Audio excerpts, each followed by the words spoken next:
Hola, ¿cómo están? Vamos a hablar sobre el teorema de Lamy y vamos a hacer una breve demostración sobre cómo funciona este.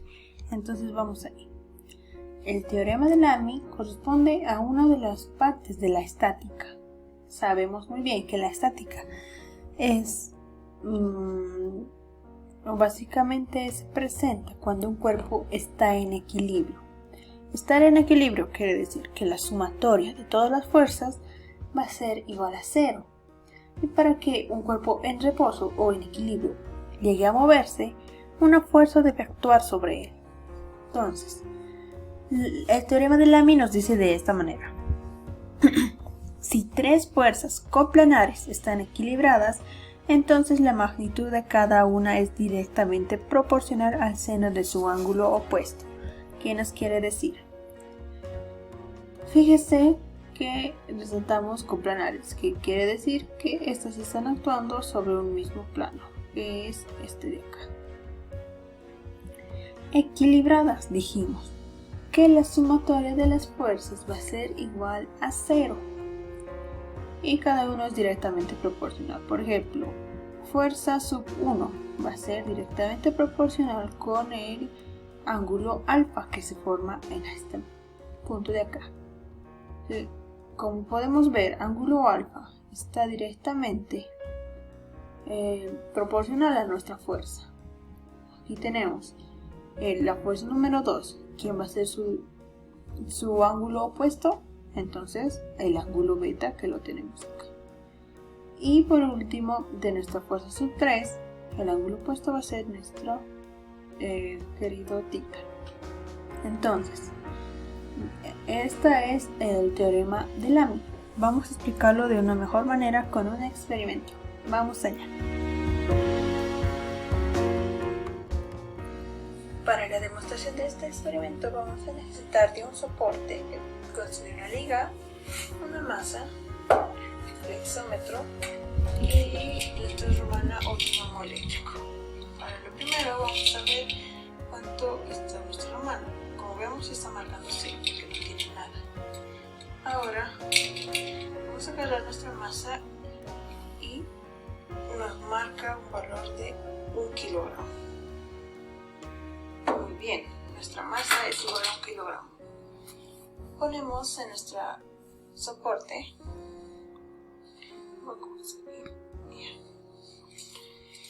y procedemos a medir los lados.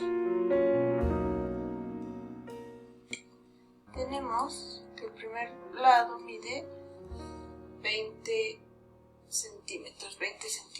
El segundo mide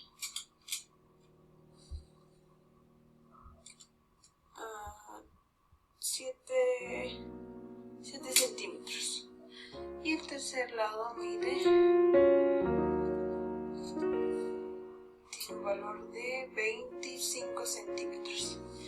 Entonces, con esos datos damos toda la explicación. Muy bien, tomamos las medidas respectivas, entonces vamos a reemplazar los valores. Esta es la figura que se formó en nuestro soporte. Como podemos ver, aquí estaban las dos pinzas principales y aquí estaba la liga. Este de aquí era la liga. Y cuando pusimos la masa, ojo que estoy diciendo masa, porque masa no es igual que peso. Entonces pusimos nuestra masa y provocó una tensión. Esto formó un triángulo. Entonces vamos a reemplazar los datos correspondientes. A este lado medimos 20 centímetros. Este lado de acá tuvo un valor de 7 centímetros y este de acá 25 centímetros.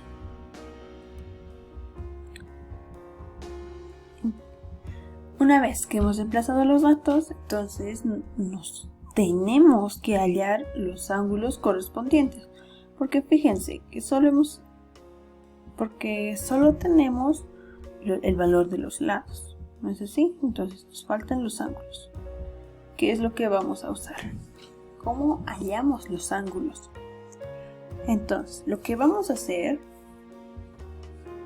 va a ser descartar la idea de utilizar teoremas de Pitágoras o cualquier otro que involucre un ángulo de 90 grados, porque claramente los ángulos que se forman dentro de nuestro triángulo, ninguno corresponde a 90 grados, porque un ángulo de 90 grados, recordaremos, es un ángulo recto, de esta manera, 90 grados, y ninguno tiene esas características. Entonces, vamos a resolver con la ley de cosenos.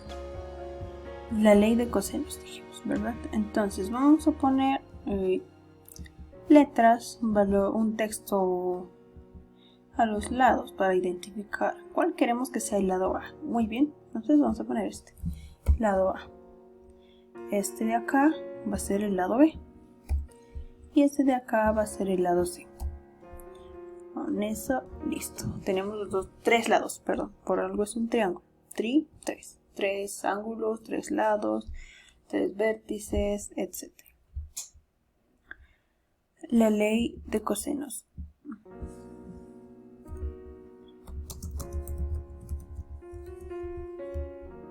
¿Qué nos indica la ley de cosenos? Nos dice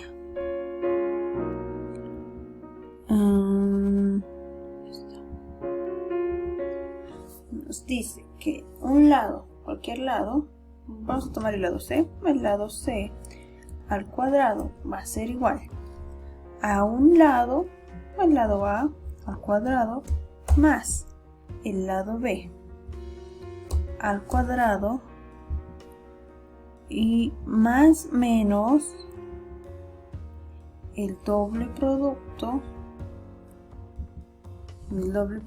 de A por B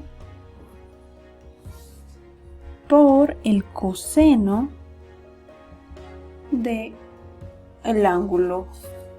Por ejemplo, hemos tomado el lado C para hallar el ángulo θ. Vamos a ver aquí el lado C. ¿Quién está en el lado opuesto? Es verdad que no pusimos nombres, entonces es necesario siempre poner nombres para no equivocarnos. Entonces, esto fue un error. Vamos a colocar los nombres. Este de acá va a ser el ángulo θ.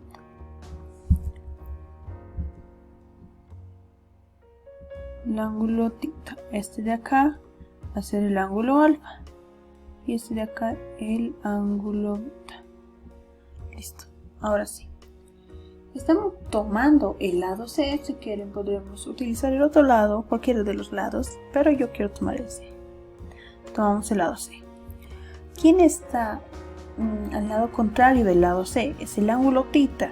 Por eso que aquí vamos a anotar el ángulo θ. Ahora, si hubiéramos querido hallar B, entonces aquí ponemos